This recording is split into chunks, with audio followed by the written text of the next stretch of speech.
कारंजा पतीने पत्नीचा खून करून समृद्धी महामार्गावरून गाठले कारंजा पोलीस स्टेशन।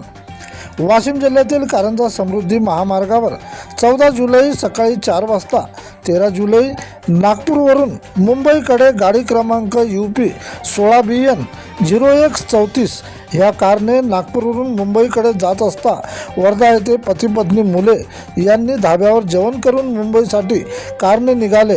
कारंजाजवळ संशयाने दोघांत भांडणी झाली। त्यामध्ये पत्नीने त्याचे डोक्यावर पट्टी पाण्याने वार केला असून तो पट्टी पाना खाली पडला। पतीने पाना उचलून पत्नीच्या डोक्यावर वार केला व पत्नीने गळ्यातील दुपट्टा काढून त्याच्या गळ्याभोवती गुंडाळला होता।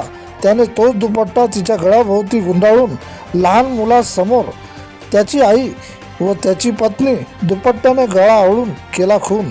मुले घेऊन कारंजा पोलीस स्टेशनला स्वतः अटक करून घेतले। पोलीस स्टेशनला दिले बयान।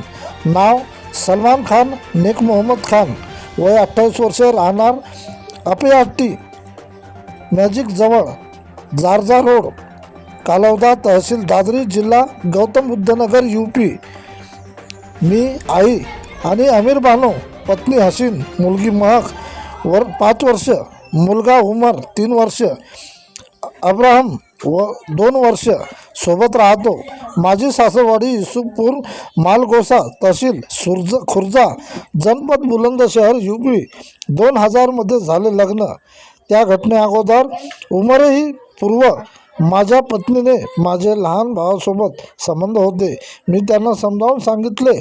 माझे आईवडील सासूरवाडी यांना सांगले, परंतु त्याचा स्वभाव बदलला नसल्याने मी तिला फिरण्याच्या बहाण्याने आणून तिचा खून केल्याचे पोलीस स्टेशनला हजर झालो आहे। प्रतिनिधी किशन काळे।